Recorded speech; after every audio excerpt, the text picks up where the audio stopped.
Order. Statement. The Prime Minister. Thank you very much, Mr. Speaker. Mr. Speaker, before I begin, I'm sure that the whole House will join me in remembering that it is 80 years today that this country entered the Second World War. And it is, of course, true that the horror of that conflict surpasses all modern controversies. It's also true that this country still stands, then as now, for democracy, for the rule of law, for the fight against racial and religious hatred. And, Mr. Speaker, I know that this whole House is united in defending those values around the world. Mr. Speaker, with your permission, I'll make a statement about the G7 summit in Biarritz. As I speak, vast tracts of the Amazon rainforest are on fire. Free trade is in retreat. 130 million girls worldwide are not in education. Our oceans are being foully polluted. And so it's never been more important for global Britain to use our voice as an agent for change and progress. It's only by exerting our influence at a global level, only by sticking up for our values and our beliefs, that we can create the international context for Britain to prosper and to ensure that this is the greatest place on earth to live, to work, to start a family, open a business, trade and invest. So at the G7, I made the case for free trade as an engine of prosperity and progress that has lifted billions out of poverty, and yet the reality is that trade as a share of the world economy has been stagnant for the last decade. In the Leaders' Declaration, the G7 unanimously endorsed open and fair world trade, and we're determined to reform the WTO, the World Trade Organization, and reach agreement next year to simplify regulatory barriers. Britain is on the verge, Mr. Speaker, of taking back control of our trade policy and restoring our independent seat in the WTO for the first time in 46 years. Our exports to the United States. I wish my honourable friend all the best. Order. Resume your seat. Thank you, Prime Minister. Order. I ask the House to have some regard to how our proceedings are viewed by people outside the chamber. I will always facilitate the expression of opinion by this House. Order! Meanwhile, the Prime Minister is making a statement, and that statement should be heard, and he will be heard, as will every other member. End of subject. The Prime Minister. Thank you.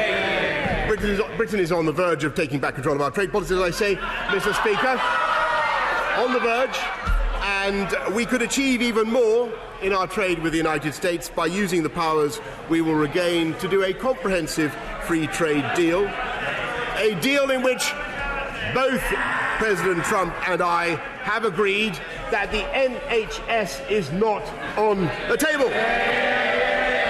And unlike some in the House, I consider the United States to be a natural ally and a force for good in the world. And I recoil from the visceral, juvenile anti-Americanism that would do such profound damage to this country's interests. Mr. Speaker, I know that the whole House will share my concern about the gravity of the situation in Hong Kong.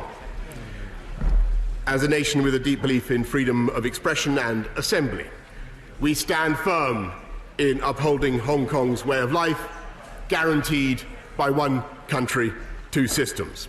And I welcome the unwavering support of my G7 counterparts on this vital matter. Mr. Speaker, the UK is at the forefront of a new campaign to end the tragic loss of species around the world. We cannot bequeath a planet where the Sumatran tiger and the African elephant and entire ecosystems like the Great Barrier Reef live in the shadow of destruction. So I'm delighted that the G7 accepted UK proposals for more ambitious targets to halt and reverse the loss of biodiversity. Britain is responsible for 2.6 million square miles of ocean, the fifth largest maritime estate in the world. Our Blue Belt programme will ensure that marine protected areas encompass 1.5 million square miles, and at the G7 I announced a further £7 million for this vital effort. I also announced another £10 million to protect the rainforest in Brazil, where 41,000 fires have raged so far this year, more than twice as many in the same period in 2018. Britain is bidding to host the UN's 26th Climate Change Conference next year.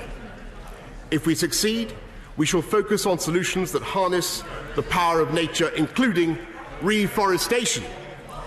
And there is one measure that would address all those issues, Mr. Speaker. And if they think that's a waste of money, Mr. Speaker, I think that tells you all you need to know about the modern Labour Party. One measure that will address all those issues, and that is ensuring that every girl in the world receives the education that is her right. That would not only curb infant mortality, eradicate illiteracy and reduce population pressures, it would strike a blow for morality and justice. In Biarritz, the G7 therefore endorsed the UK's campaign for 12 years of quality education for every girl in the world. And I announced new funding for £90 million so that 600,000 children in countries torn by conflict, where girls are twice as likely as boys to be out of the classroom, get the chance to go to school. And as well as my G7 colleagues, I was delighted to meet other leaders, including President Ramaphosa of South Africa, Prime Minister Modi of India, Prime Minister Morrison of Australia, who heroically masked his emotions in the face of the historic innings of Ben Stokes. And in every conversation, I was struck by the enthusiasm of my colleagues to strengthen their relations with this country, whether on trade, security and defence, science and technology. Mr. Speaker, I was also able to use the G7 to follow up my conversations in Berlin and Paris with Chancellor Merkel and President Macron on Brexit, as well as with Prime Minister Conte, Prime Minister Sanchez and President Tusk. I have since spoken to Commission President Juncker and many other leaders, and I was able to make clear to them all that everyone in this government wants a deal. Yeah. But we do. But it is a reality that the House of Commons have rejected the current withdrawal agreement 3 times, and it simply cannot be resurrected. And that is why I wrote to President Tusk. Order, Mr. Chairman. I look to you as a senior and distinguished elder statesman in the House to set an example of good behaviour, analogous to the Buddha-like calm of the Father of the House, which is exhibited at all times, the Prime Minister. Thank you, Mr. Speaker. That is why I wrote to President Tusk on the 19th of August to set out our arguments why any future agreement must include the abolition of the anti-democratic backstop. We have also been clear, which is, by the way, is opposed on all sides of that. We have also been clear that we will need changes to the political declaration to clarify that our future relationship with the EU will be based on a free trade agreement and giving us full control over our regulations, our trade and our foreign and defence policy. This clarity has brought benefits. Far from jeopardising negotiations, it is making them more straightforward. In the last few weeks, I believe the chances of a deal have risen. This week we are intensifying the pace of meetings in Brussels. Our European friends can see that we want an agreement, and they're beginning to reflect that reality in their response. President Macron said, I quote, if, Mr. Speaker, they don't want to hear the words of our counterparts across the Channel. They don't want to hear about any progress that we might be making. They don't. Mr. Speaker. Order. I want to hear everything said in the order.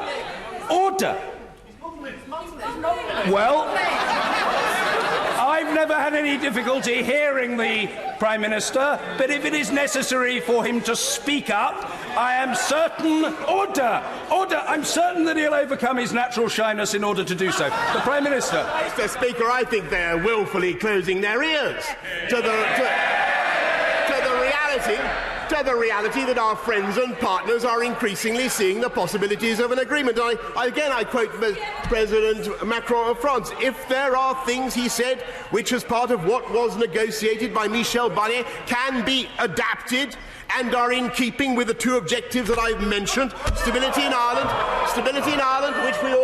which we all support, and the integrity of the single market, we should identify them in the coming months. Is that the negative spirit of the opposition benches? No, it isn't. And speaking in Berlin of possible alternatives to the backstop, Chancellor Merkel of Germany said, once we see and say this could be a possible outcome, this could be a possible arrangement. This backstop is a sort of placeholder which is no longer necessary. No longer necessary, she said. That's a positive spirit, which we are not, I'm afraid, hearing echoed on the other side of the House today. And I believe there are indeed, they're fleeing already, Mr. Speaker, to go to the beach, fleeing already. There are indeed solutions. They don't want to hear about solutions, Mr. Speaker. They don't want to hear about solutions, but they don't want to hear about a deal. There are practical arrangements that we can find which avoid anyone putting infrastructure on the Irish border, Mr. Speaker. And I say to the honourable members departing back, and he knows it well, these have been well worked out and involve measures such as trusted trader schemes, transit provisions, frontier zones, reduced bureaucracy for small and local traders, and many others. In particular, we recognise, and I advise the members opposite to pay attention to what is being said. We recognise that for reasons of geography and economics, agri-food is increasingly managed on a common basis across the island of Ireland. We are ready to find ways forward that recognise this reality, provided it clearly enjoys the consent of all parties and institutions with an interest. We will also be discussing this with the EU shortly, and I will be discussing it with the Taoiseach, Leo Varadkar, when I see him in Dublin on Monday. Mr. Speaker, it is simply wrong. It is simply wrong to say we are not making progress. There is a lot to do in the coming days, but things are moving. And a major reason for that is that everyone can see that this government is utterly determined to leave the EU on October the 31st, come what may, without a deal if necessary. And that is why over the summer my right honourable friend, the Chancellor of the Duchy of Lancaster, has been leading the government's efforts 7 days a week to accelerate our national preparations for this possibility. And he will be making a statement on that subject shortly. My right honourable friend, the Chancellor, has made all the necessary funds available. We have already reached agreements with our partners to roll over trade deals worth around 89 billion of exports and imports. We have secured air services agreements around the world. We have increased the capacity of our border force, strengthened the resilience of our ports, bolstered our freight capacity, and worked with meticulous detail to ensure the uninterrupted supply of critical goods, including medicines. We will be ready, Mr. Speaker. We will be ready. Mr. Speaker, I returned from the G7 with real momentum in the Brexit discussions. I want to return from next month's European Council in a similar way, with a deal that this House can debate and scrutinise and endorse in time for our departure on October the 31st.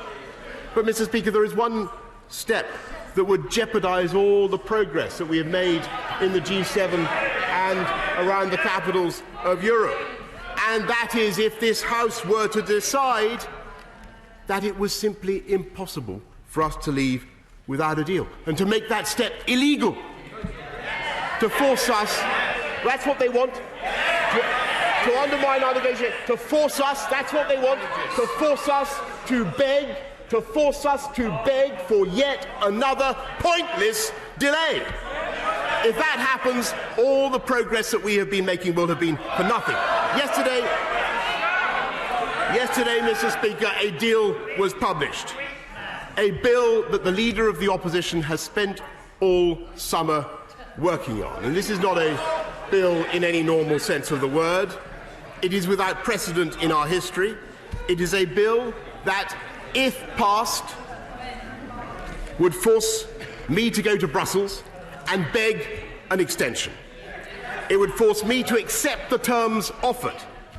It would destroy any chance of negotiation for a new deal. It would destroy it. And indeed, it would enable our friends in Brussels to dictate the terms of the negotiation. That's what it does. There is only one way, Mr. Speaker, to describe this deal. It is Jeremy Corbyn's surrender bill. That's what it is. It means running up the white flag. The bill's shameful. It means running up the white flag. And I want to make clear to everybody in this House, there are no circumstances in which I will ever accept anything like it. I will never surrender the control of our negotiations in the way the Leader of the Opposition is demanding. Mr. Speaker, Order. People mustn't keep ranting from a sedentary position. However long it takes, the statement will be heard and the response to it will be heard. That is the reality, and nothing can gainsay it. The Prime Minister. Mr. Speaker, we promised the people we would get Brexit done. We promised to respect the result of the referendum, and we must do so now. Enough is enough. The country wants this done, and they want the referendum respected. We are negotiating a deal. And though I am confident of getting a deal, we will leave by October the 31st in all circumstances. There will be no further pointless delay. This House has never before voted to force the Prime Minister to surrender such a crucial decision to the discretion of our friends and neighbours overseas. Because what this bill would mean is that unless we agree to the terms of our friends and partners, they would be able to keep us in the EU for as long as they want and on their terms. And I urge, therefore, this House to reject this bill tonight so that we can get the right deal for our country, deliver Brexit and take the whole country forward. And I commend this statement, Mr. Speaker, to the House. Thank you. Order. For the avoidance of doubt, there is no vote on a bill tonight. There is a vote on a motion. And if that motion is successful, there would be a bill tomorrow. Order. I say this simply because the intelligibility of our proceedings to those observing them is important, and I'm sure everybody on all sides of the House would recognise that fundamental truth. The Leader of the Opposition, Jeremy Corbyn. Thank you, Mr. Speaker, and I thank the Prime Minister for an advance copy of his statement. And I join with him in recognising the great human suffering of World War II, the great human bravery that took place during that war, in that awful conflict which began 80 years ago, but was essential in defeating the disgusting ideology of the Nazis and fascism at that time. Mr. Speaker, the Prime Minister met EU leaders over the summer and the EU Council President Tusk at the G7. After these meetings, the Prime Minister struck an optimistic note, saying the chances of a deal were, in his words, improving. His optimism was not shared by those who have been at the same meetings. The Prime Minister may claim progress is being made, but EU leaders report that the government has so far failed to present any new proposals. Can the Prime Minister clear this up? Can he tell us if the UK has put forward any new proposal in relation to the backstop? If so, will he publish them so that these proposals can be scrutinised by Parliament and by the public? It's becoming increasingly clear that this reckless government only has one plan: to crash out of the EU without a deal. The reality is exposed today in the in-house journal of the Conservative Party, otherwise known as the Daily Telegraph, which reports the Prime Minister's Chief of Staff calling negotiations a sham. Reports that the strategy is to, quote, run down the clock, and that the proposal to alter the backstop is a complete fantasy. And those are the words of the Attorney-General. No deal, Mr. Speaker, will mean food shortages, reduced medical supplies and chaos at our ports. Not me saying that. The government's own leaked analysis says, and it warns of chaos all across the board. Today, we had expected a publication of the government's no-deal preparations. This government is hiding from scrutiny, hiding from the people, and trying to hide us from their true intentions. This isn't just a government in chaos, but a government of cowardice. Thankfully, some in Whitehall are putting these vital documents into the public domain. But we shouldn't have to rely on sporadic leaks. So will the Prime Minister set out today when these documents will be published so that the people and Parliament can scrutinise and debate them? Many on the benches opposite would relish a no deal. They see it as an opportunity to open up Britain to a one-sided trade deal which puts us at the mercy of Donald Trump and the United States corporations. That will increase the wealth of a few at the expense of the many. When it comes to the crunch, Mr. Speaker, too many on the government benches who once opposed a no-deal outcome are now putting their own careers before the good of the people of this country.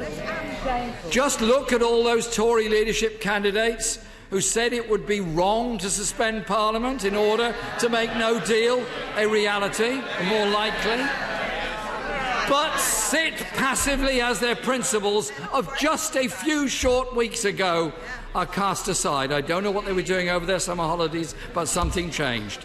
And it gets worse. Not only have they all stood by while the Prime Minister launches his latest attack on democracy, some have repeatedly refused to rule out the possibility that the government could ignore any law passed by Parliament which was attempting to stop a no-deal Brexit. So will the Prime Minister, when he responds in a moment, take the opportunity to assure the country that his government will abide by any legislation passed this week by this Parliament? The attack on our democracy in order to force through a disastrous no-deal Brexit is unprecedented, anti-democratic and unconstitutional. Labour will do all we can to protect our industry, protect our democracy, protect our people against this dangerous and reckless government. I condemn the rhetoric the Prime Minister used when he talked about a surrender bill. I hope he will reflect on his use of language. I really do hope he will reflect on his use of language.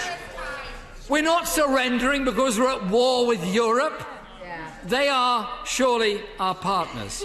If anything, it is a no-deal exit that would mean surrendering our industry, our jobs, surrendering our standards of protections in a trade deal with Donald Trump and the United States. Mr. Speaker, the UK should be using its position in the G7 to promote policies to tackle the climate emergency. The climate emergency is real, but instead of standing up to President Trump to save his blushes this time, it was in fact agreed there would be no joint communiqué on this at the G7. This is not leadership, this is fiddling while the Amazon burns. The situation across the Amazon should be a wake-up call to this Prime Minister, who once described global warming as primitive fear without foundation. As we watch fires rage not only across the Amazon, but Angola and the Democratic Republic of Congo, does he stand by those sentiments? While funds to protect and restore the Amazon rainforests are welcomed, The Prime Minister knows this is merely a drop in the ocean. So will more money be pledged for the Amazon, and are additional funds being made available to tackle fires in sub-Saharan Africa? And will he be introducing measures to stop UK companies from aiding, abetting and profiting from the destruction of the Amazon rainforest and indeed the rainforests in West Africa? The UK Parliament on May the 1st became the first state parliament anywhere in the world to declare a climate emergency, and I was proud to move that motion. We must continue to show global leadership on this issue. On Iran, Mr. Speaker, it's notable that the Prime Minister fails to condemn President Trump's decision to unilaterally tear up the internationally agreed Iran nuclear deal, creating this crisis which now risks a slide into even deeper conflict. Does the Prime Minister plan to work with European partners to restore the Iran nuclear deal and de-escalate tensions in the Gulf? We are clear that in government Labour would work tirelessly through the UN for a negotiated reinstatement of the nuclear deal and to defuse the threat of war in the Gulf. Effective diplomacy, not threats and bluster, must prevail. And will the Prime Minister call on the Iranian authorities to end the unjust detention of Nazanin Zaghari-Ratcliffe? And what actions has he taken so far to ensure her release from the terrible situation that she has been plunged into? Mr. Speaker, we're all concerned about the situation in Hong Kong. No government anywhere should get to shut down rights and freedoms or to pick and choose which laws it adheres to. Will he urge the Chinese government to stick to the Joint Declaration of 1984 and stand up for the rights of citizens in Hong Kong? Mr. Speaker, later today, this House has a last chance to stop this government from riding roughshod over constitutional and democratic rights in this country, so that a cabal in Downing Street can crash us out without a deal, without any democratic mandate and against the majority of public opinion. He isn't winning friends in Europe, he's losing friends at home. His is a government with no mandate, no morals, and as of today, no majority. Mr. Speaker, the right honourable gentleman knows full well that this country has engaged actively with our European friends and partners, to make sense of the Iran nuclear deal and to ensure that that deal continues. And he will know that the FCO, my right honourable friend, the Foreign Secretary, continues to work actively to secure the release not just of Nazanin Zaghari-Ratcliffe, but all the very sad consular cases that we are currently dealing with in Iran. I pay tribute to him and to the work of all his officials. Mr. Speaker, I'm glad for what he said about the importance of preserving democracy in Hong Kong, and he will observe the strength of the G7 statement on that matter. But quite frankly, when it comes to the bill that he is assisting in bringing forward tomorrow with the procedure that is coming forward tonight, Mr. Speaker, let us be in no doubt. This is a Benite, a former Benite opposite. I mean, he still is a Benite, I believe. He is a man who voted against every single piece of EU legislation. He voted against Maastricht. He voted against Lisbon time and time again. He has said that we must uphold the result of the EU referendum. Time and time again he has said that he's on the side of democracy and vindicating the will of the people. And what do we see now, Mr. Speaker? He has been converted. He has been converted with his hordes of momentum activists trying to take over the streets, converted into the agent of those who would subvert democracy and overturn the will of the people. He has become, that is what he wants to do. He wants to entrust the decision about how long this country remains in the European Union to our friends and partners in Brussels and not to this House. That is not democracy, Mr. Speaker. I'm afraid that the right honourable gentleman opposite, inadvertently or not, has become the agent of further delay further confusion, further uncertainty for business in this country and abroad.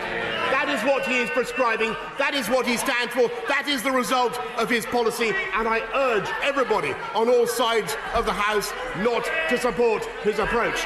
Let us go forward and not back with the honourable member opposite.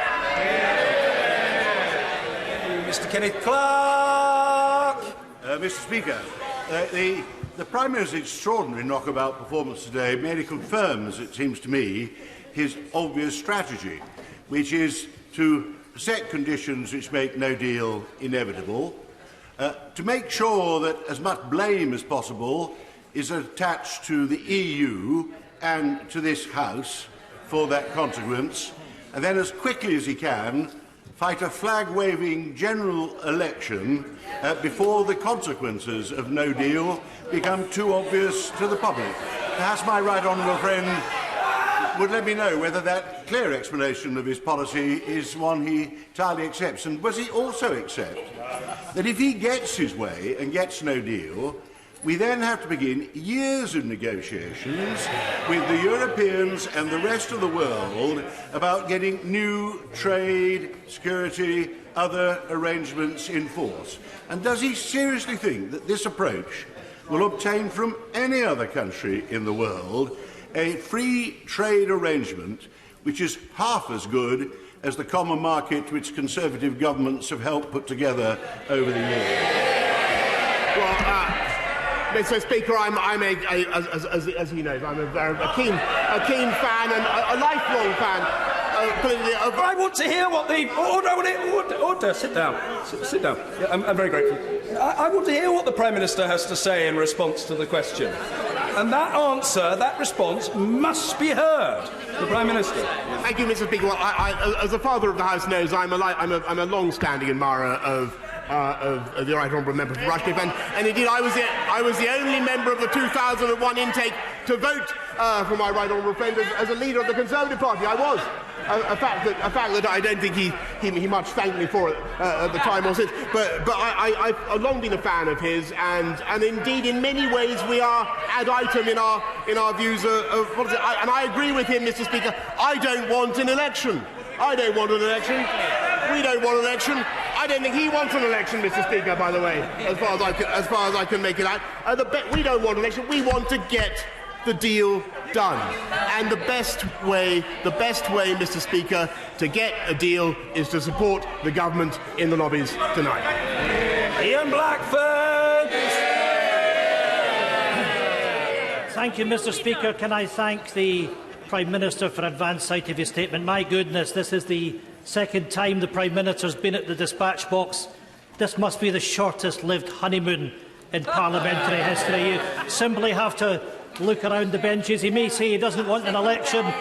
His colleagues certainly don't want one, but I'll let him into a secret. We do. Because we want the people of Scotland to be able to have their say on this shambolic government. The Leader of the House talks about the strategy of the Prime Minister, and I have to say to him respectfully, when we hear use of the word collaborators, when we hear the use of the word surrender, the Prime Minister really should have some dignity and show some respect to the office that he temporarily holds. And of course, I think one of the most remarkable things that took place during the statement was to see the member for Bracknell cross the floor. Prime Minister, you've lost your majority. Mr. Speaker, over the weekend we saw commemorations across the world to mark the 80th anniversary of the Second World War, when brave citizens came together and stood together against tyranny. My thoughts and those of my party are with those who suffered, the veterans and their families. We should also recognise that the European Union is the legacy of 2 world wars that had ripped Europe apart. The European Union has been an important vehicle for peace and stability in Europe. Turning to the G7 summit, Mr. Speaker, I wish to express my shared concern at the unrest in Hong Kong. I also associate myself with the actions on climate change, on protecting the Amazon rainforest. But, Mr. Speaker, I do take issue with President Trump's comments in relation to Russia. It is not acceptable to condone Russia's military and cyber aggression around the world. Furthermore, while the summit declared its support for progress in the UK, the President of the United States failed to challenge Russia's violation of international law in Ukraine, another utterly disgraceful lack of leadership from the President of the United States.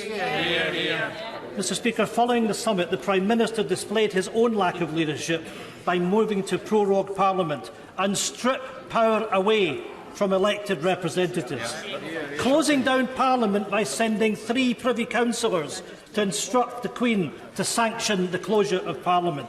3 Privy Councillors acting on the instructions of the Prime Minister to shut down Parliament.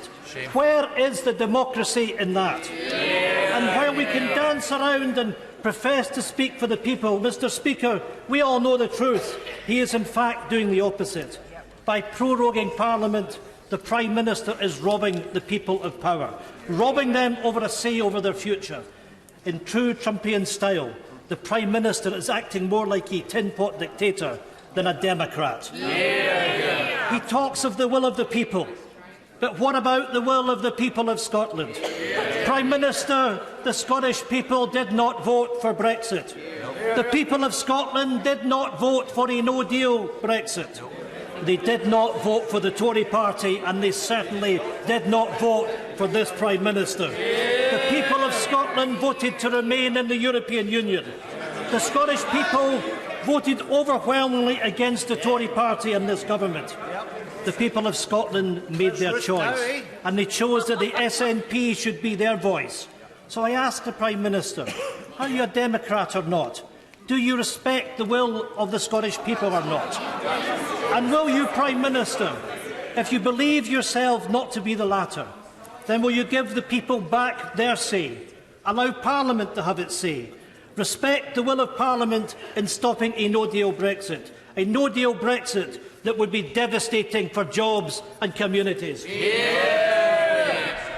Mr. Speaker, the Right Honourable Gentleman makes a serious point about the US's attitude towards Russia. May I just gently remind him that when it came to the Skripal poisonings in Salisbury, the United States actually expelled 60 diplomats in support of the UK, in solidarity with the UK, and to show their revulsion at Russian behaviour. As for whether or not it's right to have a Queen's speech, Mr. Speaker, the opposition have been calling for a Queen's speech just about every week, and finally they get one and they protest. And on the EU, it remains, of course, the policy of the Scottish Nationalist Party. Once we have come out of the European Union on October the 31st, it is their policy, their avowed policy, they're inevitably committed to this by logic, to go back into the EU. That's what they say they want to do if they were to achieve independence, to submit to the whole panoply of EU law, to scrap the pound in favour of some unknown currency, hitherto unbaptised, the salmon or the sturgeon or whatever it happens to be, and above all, to hand back control of Scotland's fisheries to the EU, just as they've been reclaimed by this country. What an extraordinary policy! What an extraordinary policy, Mr. Speaker. Sir John Rainwood, will the Prime Minister confirm that from the 1st of November it will be the UK government and authorities in control of our ports like Dover?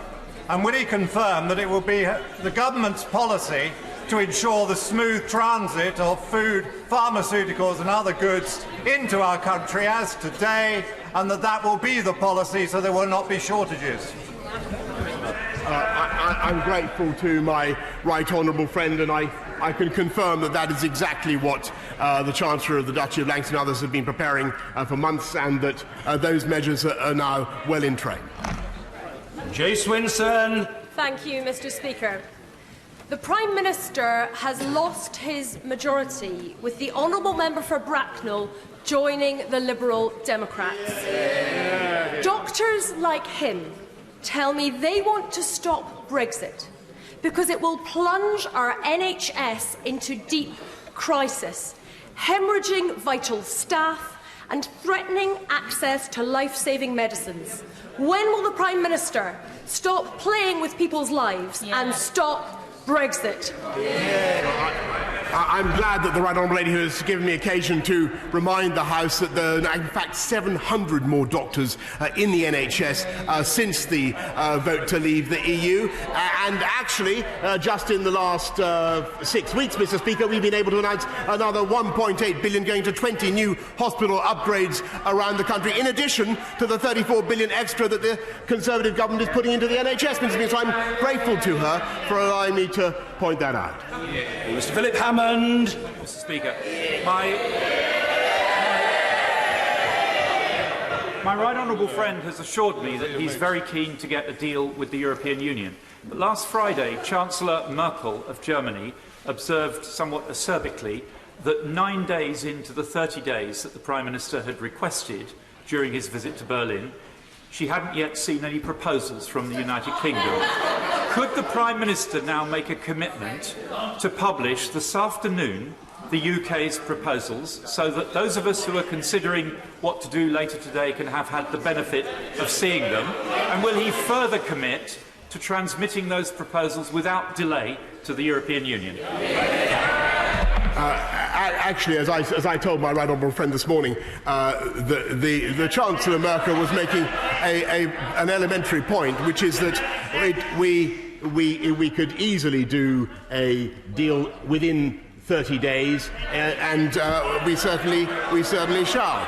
And what she also said is that there is no point in what my friends across the EU have said, is that there is no point in having a negotiation beginning formal talks, as long as there is a risk that Parliament will make that negotiation impossible by taking away the ability of this country to negotiate. So every time we set out ideas, the first thing they ask, Mr. Speaker, is what will Parliament do? So I urge my friends tonight, I urge colleagues tonight, to give us the leeway to get the deal that we need. It is very, very clear.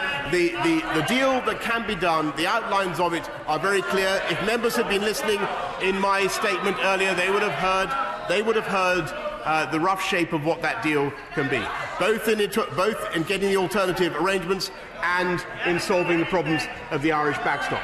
I'm afraid that by their actions, they are making the chances, I must regretfully say this to the House, they are making the chances of that deal less likely. We are working flat out to secure it, but the measures, if passed tonight, would make our prospects of success much less likely. Hilary Benn. Mr. Speaker, it's not just Chancellor Merkel who has confirmed that no substantive proposals have been put forward. Last weekend, the Irish Deputy Prime Minister said, and I quote, "Nothing credible has come from the British government," end of quote, on alternatives to the backstop. It's also reported that the Attorney-General told the Prime Minister at the beginning of August that if he insisted on the removal of the backstop, it would inevitably result in no deal. Is that true? If it's true, can the Prime Minister try and persuade the House why it is credible to argue that progress is being made in the negotiations? Because there's a growing number of members who have come to the conclusion that what he really wants is a no-deal Brexit. And that is why many of us will try over the next 2 days to prevent that from happening in the national... Mr. Speaker, the sad truth is there are many members in this House, and I'm afraid including the right honourable gentleman opposite, who simply want to block Brexit. And that's the truth. And they're using, that is the reality, and they are using the discussion of a so-called no-deal Brexit to conceal their real intentions. And by their measures tonight and tomorrow, they would be fatally undermining this government's ability to negotiate a deal. That is the reality. We can get a deal.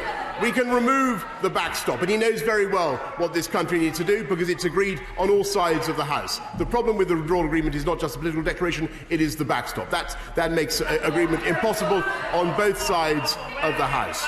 But as long as this House is proposing motions such as the ones tonight and tomorrow, I'm afraid we have no chance of getting progress from our EU friends.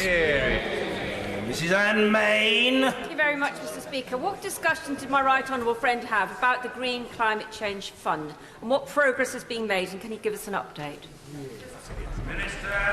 I'm grateful to I'm grateful to my honourable friend, and we are indeed, as I said at the G7. If my memory serves me correctly, we're making a contribution of another £1.4 billion to the Green Climate Fund, and it is a high priority of this government. Mr Nigel Dodds. Thank you, Mr Speaker. Can I welcome what the Prime Minister has said about the backstop, because he knows, as well as the entire House knows, that is one of the fundamental reasons why the withdrawal agreement could not get through this House. Not only is it anti-democratic in the sense that laws would be made for the economy of Northern Ireland and nobody in Belfast or London would have any say at all in the making of them or even ask questions about them, but it's also contrary to the principles that people say they believe in the Belfast Agreement and the St Andrews Agreement, which requires the consent of both communities, and no unionist party in Northern Ireland, any member of it, supports the backstop. Can I also welcome his commitment to a deal, because we are committed to getting a deal, a good deal for Northern Ireland and the United Kingdom. And when he meets the Irish Prime Minister on Monday, which I welcome, can he convey to the Prime Minister, as we have tried to convey to him, that it would be entirely sensible and reasonable for him to sit down with us and other representatives of unionists in Northern Ireland for direct discussions, which would be very helpful in the current atmosphere, but which the Irish government has consistently, amazingly, refused to do. At the same time, preaching to others about the need for conciliation and movement and progress. So I appeal to the Prime Minister to, on the behalf of everyone in Northern Ireland, to try to get some momentum into discussions between the Irish Republic and unionists in Northern Ireland on this vital issue.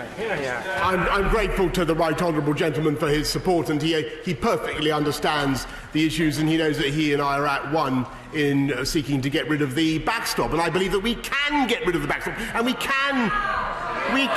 They see they don't want to. They don't want to do it. We can make progress. We can make progress. We can make progress, but not if we take away. But not if we take away the possibility of no deal, which is what the right honourable gentleman is proposing to do, and not if we give the power. If we give the power infinitely to extend UK membership of the EU to Brussels, which is what his bill would do. Sir Patrick McLaughlin. Will the Prime Minister reflect on the fact that when the House of Commons debated the European referendum bill, it was passed with a majority of 6 to 1? When the House debated the European notification of withdrawal, it was passed 4 to 1 by this House.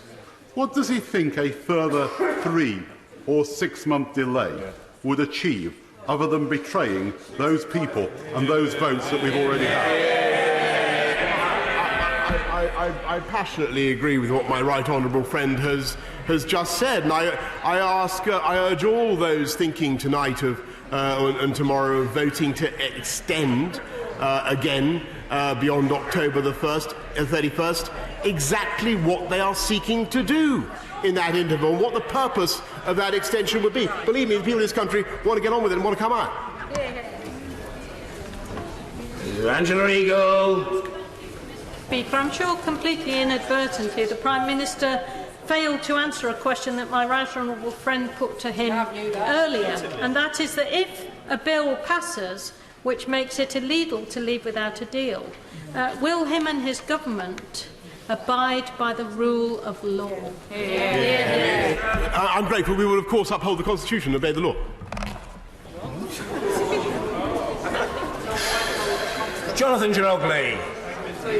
Given the huge amount of political repression going on in Russia at the moment, does my right honourable friend agree with President Trump that now is the right time to bring Russia back into the G7? No, and I made that point very clearly at Biarritz. Joanna Cherry. Thank you, Mr. Speaker. It's good to hear the Prime Minister say that he will uphold the Constitution and the rule of law, because of course it's essential that the United Kingdom upholds the rule of law for effective working with the G7 in future. So will he give this House his word that he and his government will respect legislation passed by this House and decisions made by the two legal jurisdictions in this Union, the jurisdictions in Scotland and the jurisdictions in England? I refer the Honourable Lady the answer I gave just a moment ago. John Whittingdale. Speaker, will my right honourable friend confirm his determination to keep up the pressure on Russia, which continues to illegally occupy Crimea and whose involvement in the occupied territories in East Ukraine led to further deaths this weekend? Can I therefore strongly welcome his statement to the dispatch box just now that he agrees it is not appropriate for Russia to rejoin the G7, and will he continue to give every support to newly elected President Zelensky and the members of the Ukrainian Parliament? And I know the great interest that my right honourable friend has taken in Ukraine and in the fortunes of that wonderful country, and I can assure him that President Zelensky rang me before the G7 particularly to insist on his continued concerns about the Russian activities, and I'm sure that those concerns are shared across this House. Beck Cooper. In the Prime Minister's answer to the former Chancellor of the Exchequer, he referred only to the rough shape of an alternative deal. Can he tell us whether he has any detailed proposals, and can he confirm that he has not sent any detailed proposals to the EU? We have been in extensive talks, but as the right honourable lady will appreciate, it doesn't make sense to negotiate in public. But it's been clear from what I have said already that the backstop is unacceptable, and so is the political declaration as currently written. And we have detailed proposals of how to address both issues, and we are making progress. And I say respectfully to friends on all sides of the House that now is the time to allow UK negotiators to get on with their job. Sir Edward Lee. In these discussions with the German Chancellor and the French President, was there discussion around the need for compromise? After all, this issue of the backstop is resolvable with compromise on all sides, and there are many people in this House, moderate Brexiteers and Remainers, who want to compromise. And when it comes to a solution, if the EU won't change the deal, and if this House won't pass the present deal, could I ask the Prime Minister to reflect on the Vienna Convention and the conditional unilateral declaration, which would allow us to unilaterally state our determination to exit from the backstop? I'm grateful to my right honourable friend, and he has pursued this line of thinking for many months now. I must say that actually I think there is a better and more elegant way of doing this. We can excise the offending bits of the treaty. We can make a great deal of progress. We can have a new treaty. It will be a vast improvement, and I think that members opposite should look forward to it and should be encouraging and supportive of the efforts of this government in getting us out of the EU in a way that they voted for time and time and time again. Liz Saville-Roberts. The Prime Minister insists the UK will be ready for no deal, while at the same time duplicitously using threat to force the European Union to cave in to his non-existent alternative arrangements. Will the Prime Minister admit that a no-deal scenario would be catastrophic? Or will he continue to face both ways, deceive the public and use no deal for his own electoral gain?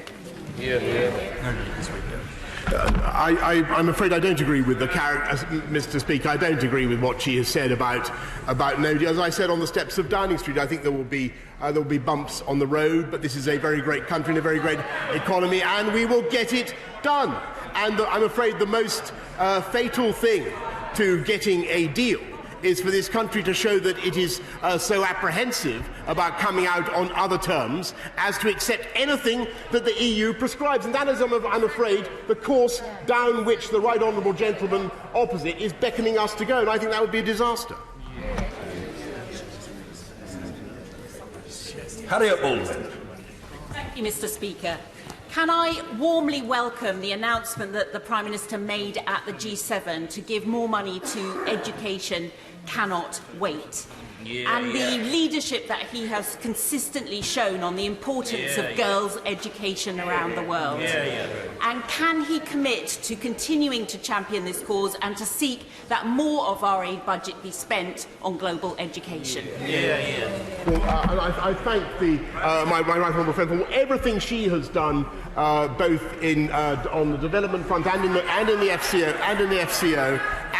FCO to champion female education around the world. I do believe that 12 years of quality education is the single most effective policy for solving most of the ills of the world. And Stephen Doughty.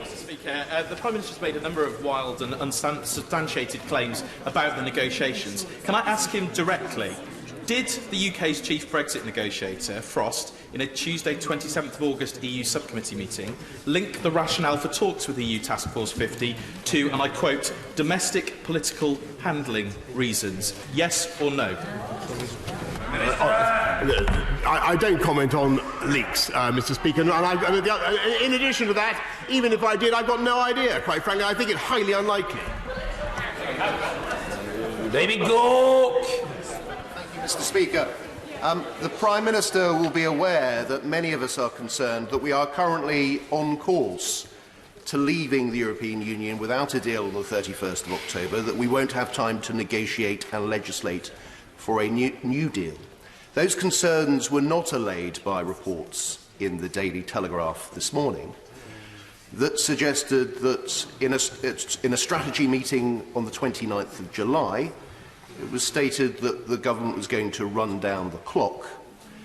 Nor are our concerns allayed by the suggestion that the Attorney General on the 1st of August said that removing the backstop altogether would mean that we would not be able to reach a deal. Are those reports accurate? Mr. Speaker, I don't comment on leaks.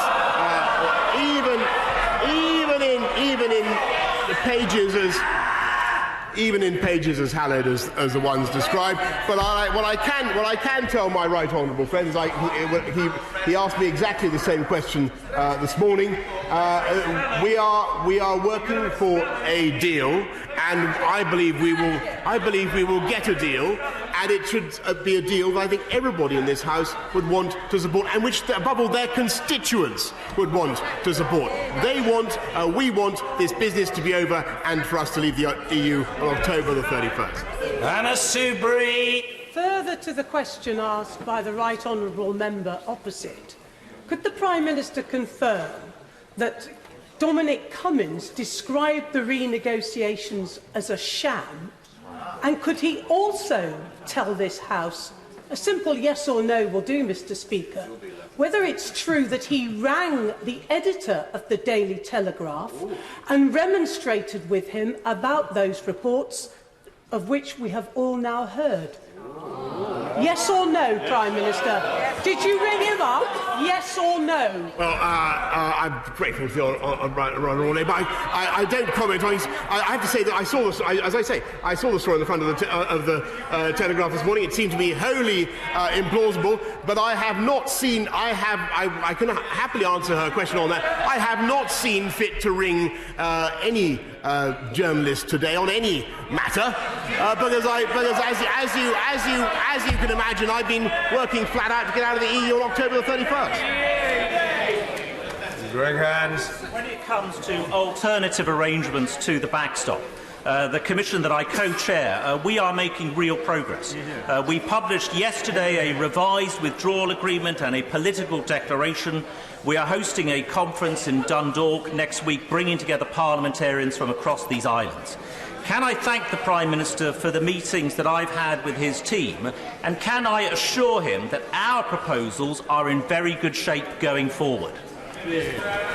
I want to thank my right honourable friend for the fantastic work that he has done with many colleagues to prepare for the alternative arrangements that really do hold out the prospect of a solution to the problem of the Northern Irish border. And if the gentleman opposite would care to study the report, I think he might elucidate himself on that matter. There are a number of proposals that have been made, and indeed many others that hold out real hope of progress. But those are not the only areas, Mr. Speaker, in which we are making progress. There are several areas in which we are now discussing how the UK can retire whole and perfect from the UK can retire from the EU whilst retaining the integrity of the market in Ireland. And that is a hard thing to achieve, but it can be done.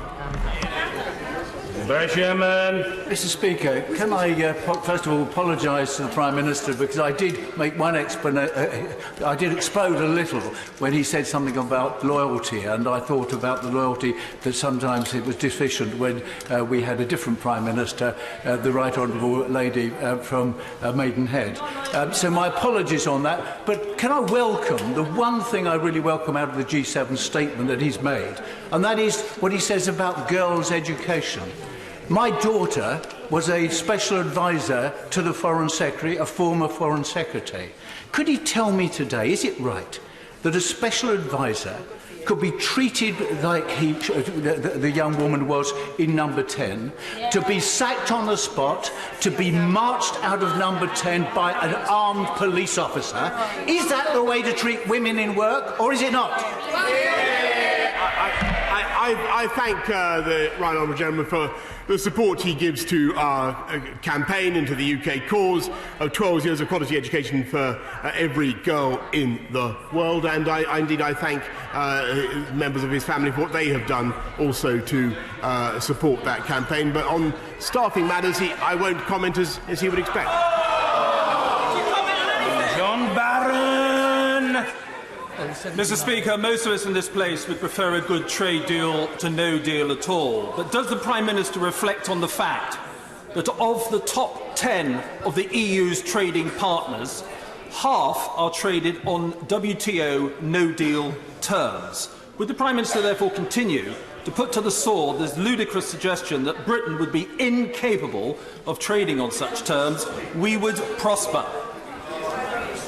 My honourable friend is totally right, because there is a huge opportunity for the UK to recover its standing, which it used to have before 1973, as a great campaign, a great individual actor for global free trade. And that is what we are going to do, not just with a great free trade deal with our EU friends, which of course will be the centrepiece of our negotiations, but also with free trade deals around the world. Caroline Lucas. Mr. Speaker, £10 million to protect the rainforest is welcome, but far more effective would be to stand up to President Bolsonaro, who is deliberately accelerating and encouraging these fires to open up more of the Amazon, threatening indigenous communities, accelerating the climate crisis. So would he do the right thing and refuse any future trading arrangements with Brazil unless and until high environment and human rights standards are properly and fully enforced? Mr. Speaker, I would be reluctant to encourage any measure now that did anything to reduce free trade around the world, and much better to support the reforestation of Brazil in the way that we are, and we have a campaign to plant 1 trillion trees, Mr. Speaker. Steve Bryan. Thank you very much, sir. My constituents, as the Prime Minister knows, are passionately pro-deal, and I think the Prime Minister is too. In fact, I know he is. He has told me that personally, and he's told the House many times. But can I just bust one of the most dishonest myths of all, that you can respect the referendum result and be in favour of leaving with a deal? And that's where I think all of my constituents are. Now, the Prime Minister said today the chances of deal have increased. He said that things are moving. I wonder what evidence, therefore, of that progress can he put before the House before votes this week, because it really could be critical for people like me in where we go.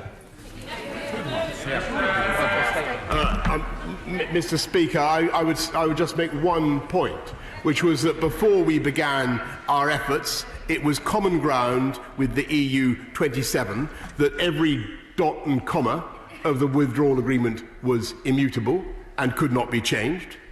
That is now no longer the case.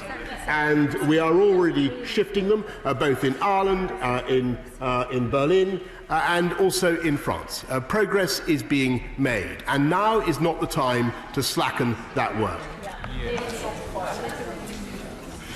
Stuart Michael MacDonald. Mr. Speaker, Ruth Davidson walked last week. His majority in this place is gone this week, and he might even expel his hero Churchill's grandson from his own party. I don't care what he does to his own party, but I do take exception to the impact of his policy on Scotland. So isn't it the case that Scots would be better to vote for independence to maintain our place within the European Union?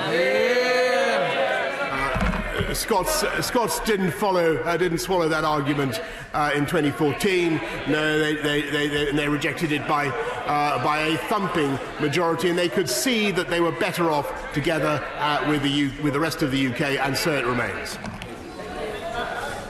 Richard Drax.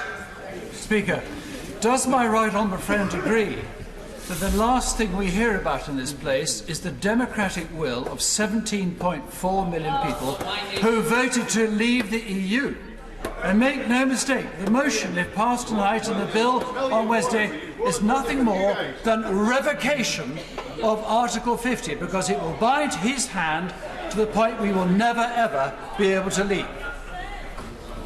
My honourable friend is entirely right, and I'm afraid that too many people who want to vote for the motions both tonight and tomorrow really seek to frustrate the will of the people and to overturn the result of that referendum, to cancel the referendum.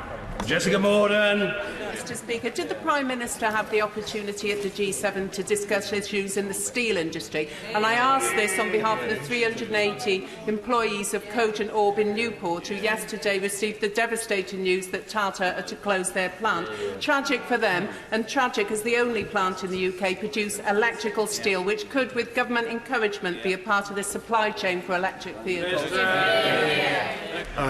I'm grateful, Mr. Speaker, and yes, a huge amount of work is going on at the moment in respect of the Tata investments. As you will have seen what was achieved recently with British Steel in Scunthorpe and Skinning-Grove, where I thank my right honourable friend, the Business Secretary, and indeed the previous Business Secretary, for his work in getting that deal done, and we will indeed ensure that British steel, UK steel, is used in the supply chain for electric vehicles. Ross Thompson. Mr. Speaker, Canada is in the Commonwealth. It's a close friend and ally on defence to trade. So can my right honourable friend update the House on the nature of his discussions with Canadian Prime Minister Justin Trudeau in Biarritz? My discussions with Prime Minister Trudeau were extremely friendly, and we look forward to rolling over the CETA free trade deal with Canada and taking forward our relations to new heights. Mr. Speaker, once again we've heard bluff and bluster from the Prime Minister after a summer where he found a veritable forest of magic money trees. Can he tell me where he will find the money, or has he found a pot of gold? Can I invite her to listen to the Chancellor's spending review statement tomorrow? And if she is seriously opposing this spending on schools and on hospitals and on police, if that's really what the Labour Party is all about now, when that is well within the limits of fiscal prudence, then I think she should say so. Ryan Patterson. Mr. Speaker, in his various conversations over the past few weeks, can my right honourable friend confirm that he's made it absolutely clear to all our neighbours and partners that we'll be establishing complete sovereign control over our EEZ from the 1st November, and that we will be negotiating like a perfectly normal independent maritime nation reciprocal arrangements with our neighbours? And on that, has he already got negotiations working with our Nordic neighbours now, because arrangements with our Nordic neighbours are normally settled over the coming few weeks with a view to starting on the 1st of January? I can certainly confirm that we will be out of the common fisheries policy by 2020, Mr. Speaker, and we will take back control of our fisheries, unlike the SNP, in a supine and invertebrate way, who would hand them back to Brussels. Jess Phillips. Thank you, Mr. Speaker. I would like to beg, actually, that the Prime Minister actually answer the question that I'm going to ask and not just say no comment as if we're in a magazine interview. So I have filed with others legal cases against the prorogation of Parliament because I don't want to see the domestic abuse bill, which so many people in this House have worked so hard for, to fall. And so I have filed papers, and I signed my witness statements yesterday. I had to go to my mother-in-law's to print them. I don't have a printer, but I think they probably have one at number 10. So is it true that senior civil servants have refused to sign witness statements for ongoing legal proceedings relating to the prorogation? And were the Director of Legislative Affairs and the Cabinet Secretary asked to? And did they agree? I signed mine. Did they? So, as the Honourable Lady would imagine, the proper processes were gone through to ensure that we were able to announce a Queen's speech, which is something that the opposition benches have been calling for week after week, and the Right Honourable Lady opposite has demanded a Queen's speech, and she has. And we will also make sure that both the domestic violence and animal welfare bills and others receive proper consideration and are rolled over. Mark Pritchard. Mr. Speaker, of course, this is a G7 statement, and the Prime Minister is a celebrated internationalist. But can I, if I may, Mr. Speaker, make a local point? And that is the people of Shropshire, overwhelmingly, the 5 constituency, voted for Brexit. Can my right honourable friend take a slight departure from great matters of state and reassure the people of Shropshire, the good people of Shropshire, that Brexit will be delivered? I can, Mr. Speaker, and the surest way to deliver Brexit with a deal is to vote with the government both tonight and tomorrow. Thomas Simmons. Thank you, Mr. Speaker. For automotive manufacturers in my constituency and beyond, the WTO tariffs that would apply in the case of a no-deal Brexit not only wipe out their profits, but often exceed them.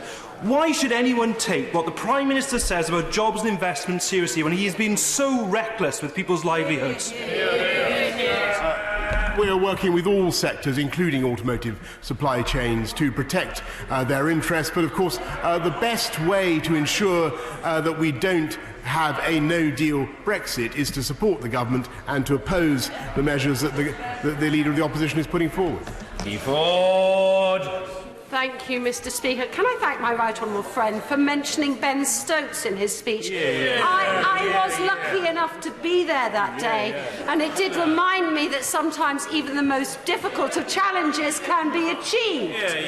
I do believe it will be possible to achieve an agreed negotiation with the EU, though it is difficult. If it is achieved on October the 17th, is there sufficient time for this House to approve all the necessary legislation before the end of that month? Yes, Mr. Speaker, indeed there is time, and we have gone thoroughly over the proceedings, and I'm delighted by her confidence. She speaks as someone well acquainted with the ways of Brussels and the EU, and she will know that the deals are always done, as it were, on the steps of the court in the final furlong. That is where we will get the deal. Liz Kendall. Can the Prime Minister just completely set the record straight on this? If Parliament passes legislation requiring him to request an extension of Article 50 beyond October the 31st, will he abide by the law? I have answered this question, I think, twice before, Mr. Speaker. We will abide by the law, but I have to say I think it is a quite incredible thing to propose, deleterious to the interests of this country and this government, and which will make it impossible for us to get the deal this country needs. David Tredinnick. Mr. Speaker, will my right honourable friend explain in greater detail the steps taken at the G7 to protect endangered species? Thank my honourable friend. I can indeed explain. He will recall that under the Kyoto Protocol, targets were set for the reduction of greenhouse gases. What the world now wants to see is specific targets, quanta, for the protection of endangered species, whether flora or fauna. And it's a tragedy that the number of elephants is down now to about 300,000 in the wild, the number of lions down to perhaps 15,000. We are seeing the tragic reduction of species around the world, and the world needs to work together to prevent that loss of habitat and loss of species. And that is what we agreed to do at G7. And the Right Honourable Lady doesn't care about it. Believe me, the people of this country care passionately. They care passionately about what is happening to animals around the world. She's totally indifferent to it, but I believe me, my constituents certainly are not. Alison McGovern. Mr. Speaker, the Prime Minister tells us he's going to Dublin on Monday to see the Taoiseach, where no doubt he will be asked, he's been asked today, about his proposals for the backstop. So can I ask him if he's seen the comment from former member of this House, Gavin Barwell, who says that he's had the same reports, sham negotiations, from multiple government sources, and he says that if it's not true, the government should publish its proposals to replace the backstop. Why won't he do that? Mr. Speaker, we don't negotiate in public, but I think I've given the House quite a lot already about what we want to do. The one thing that will stop us achieving this, Mr. Speaker, is if our negotiating ability is neutralised by this House of Commons. And then Hugh Merriman. Speaker, in order to get the leverage to get this great deal through that the Prime Minister is working on, he has said any honourable member, right honourable member on these benches who doesn't vote tonight in support of the government will lose the whip and indeed not be able to stand again as a Conservative MP. Working on that basis, in the event that a deal is reached, which I very much hope there will be, will that treatment apply to those MPs who don't vote for his great deal? Mr. Speaker, I think you can take it that my friend can take it. What sauce for the goose is sauce for the gander. So, Rachel Reeves. Thank you, Mr. Speaker. Your argument seems to be that you have a plan, but you just can't share it with the House, or indeed with Chancellor Merkel, and that we just have to trust you. And that Parliament, which has a mandate, unlike your government, which no longer has a majority, shouldn't legislate against a no deal, because that will somehow scupper your plans, which nobody knows. Why, Prime Minister, should we trust you that you have a plan and indeed that you can deliver it? Mr. Speaker, I'll tell you why, Mr. Speaker, because the alternative is more delay, more chaos, more confusion and uncertainty for British business, and an infinite protraction of UK membership of the EU at the behest of the EU themselves. That is what the Right Honourable Gentleman opposite is proposing. Maggie through.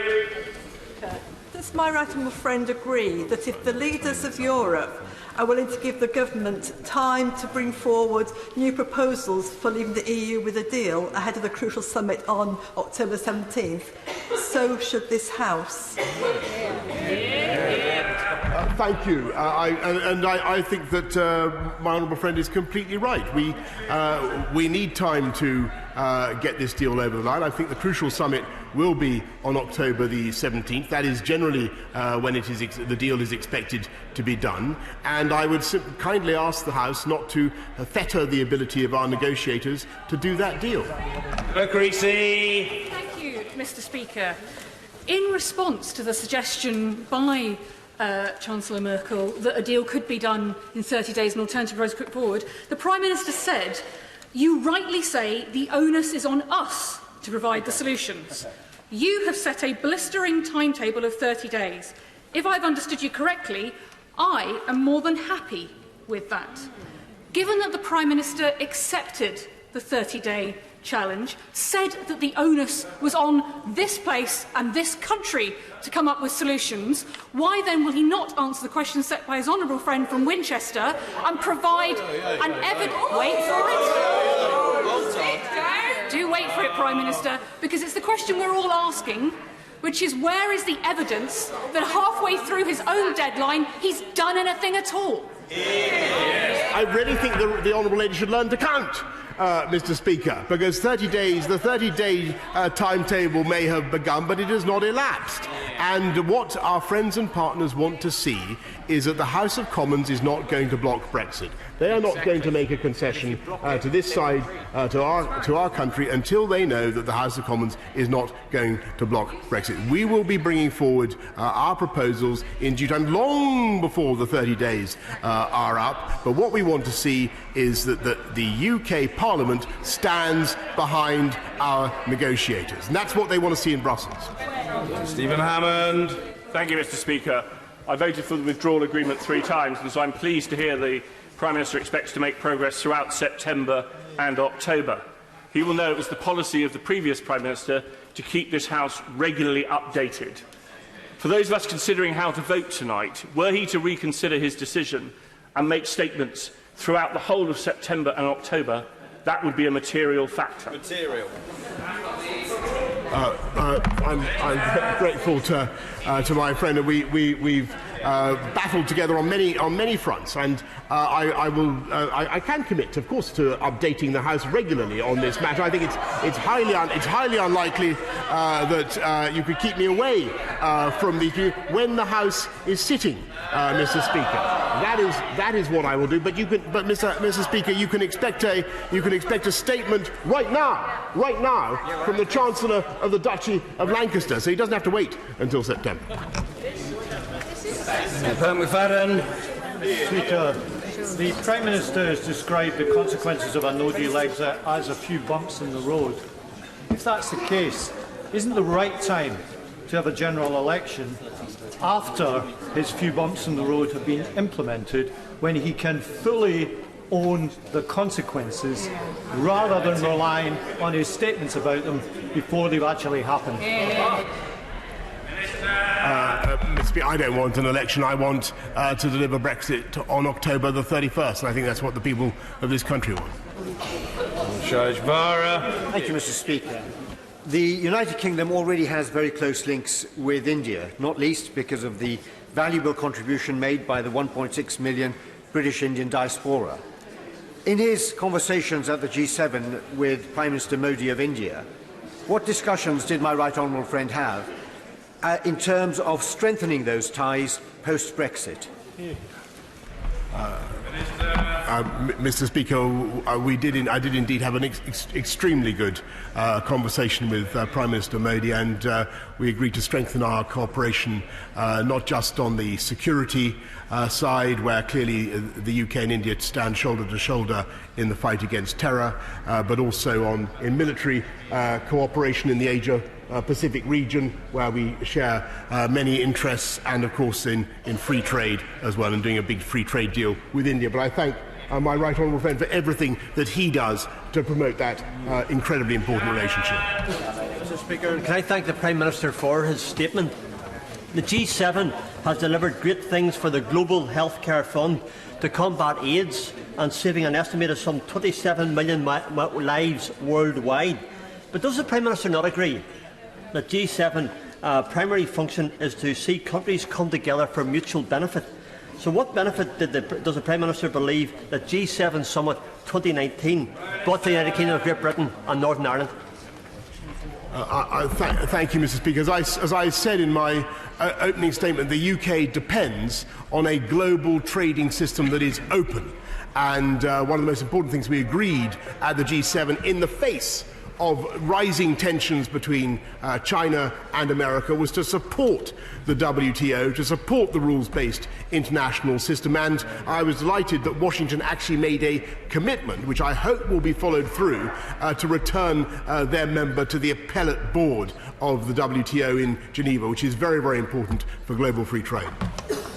Jeremy Lefroy. Thank you, Mr. Speaker. Further to the question from our honourable friend from Chelmsford, could the Prime Minister explain that when he brings this deal to us next month, as I very much hope, and I'm sure he will, whether there are plans to put in place all the legislation between October the 19th and October the 31st because that seems an awful lot to do in that time, but it's vital that we get that assurance. Of course, and other honourable members have asked exactly the same question today, and if I can certainly make this offer that we'd be very happy to brief him on exactly how that can be done, and we're sure it can be done. When, Prime Minister, when there is a conflict between what the people of this country voted for after being given and asked the question by this Parliament, and many members in this Parliament who seem to want to stop those people's decision being implemented, whose side is he on?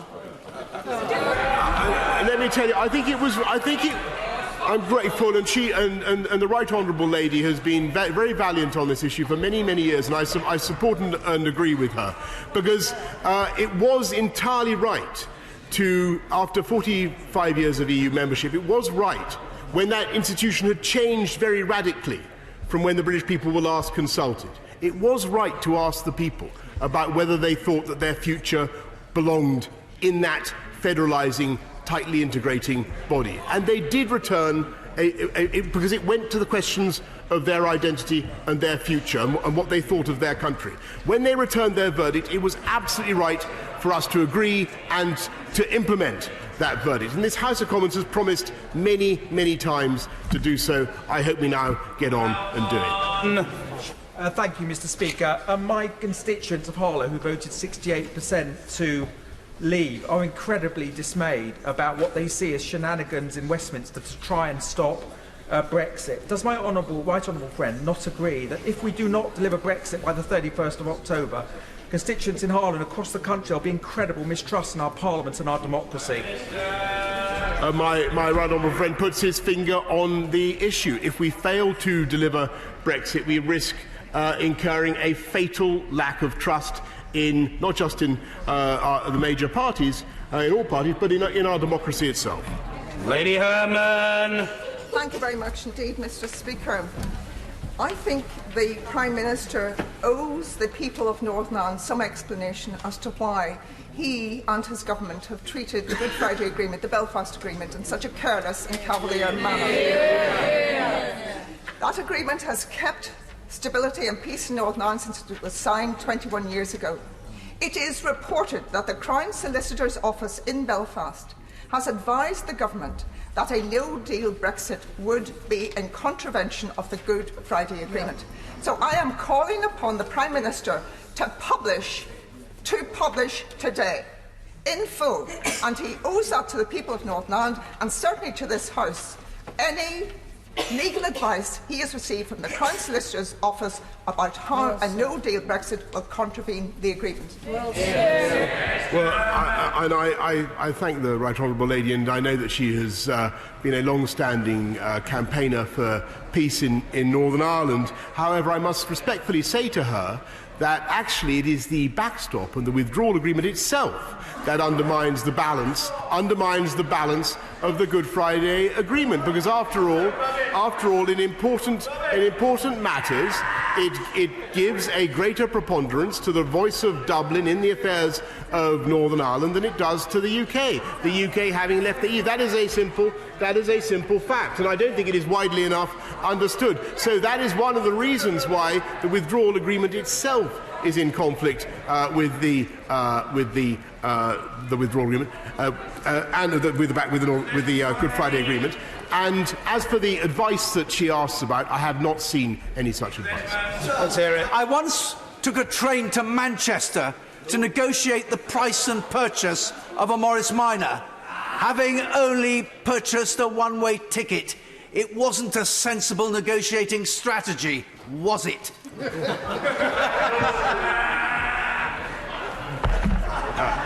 No, Mr. Speaker, it wasn't. And I don't know what happened to my right honourable friend and his Morris Minor, but we intend to do a much better deal in Brussels the next few weeks. Mikhail. He admonishes this House that the EU is looking to see whether we will block Brexit, but he's almost oblivious to the fact that the deal that they have signed off, he voted against twice. Yep. Why is it OK for him to vote against it, but not us? Mr. Speaker, I think what everybody in this House wants to do is bring, or I hope they want to do, is bring this matter, bring Brexit to a conclusion, get this thing done. And I urge him, if he wants to deliver Brexit with a deal, then the best thing he can do is support the government tonight and tomorrow. Rachel McLean. Thank you, Mr. Speaker. Can I warmly welcome my right honourable friend's commitment to get us out of the EU on the 31st of October, as 62% of my constituents in Redditch voted for. Does he agree that the greatest damage to our democracy, in the eyes of the silent majority of our constituents out in the country, is to fail to honour that promise? Yes. Mr. Speaker, I could not have put it better myself. I'm very grateful to my honourable friend. Chris Bryant. If a police officer in Tonopandi or Mardi arrests a suspect, he or she can immediately and in real time consult all the EU databases of criminality. That is essential to being able to send criminals to prison. It also means that border police, border officers can also consult that when you hand over your passport. If we leave without a deal, as the former Prime Minister quite rightly said, there will be no deal on security as well. How will we make sure that the people are safe if we leave without a deal on the 31st of October? Mr. Speaker, I have no doubt that we will continue bilateral arrangements with our EU friends to ensure that both of our populations are protected. But I'm glad it gives me the opportunity to remind the House, Mr. Speaker, that we are recruiting another 20,000 police officers to make this country safer and one of the safest in the world. Order.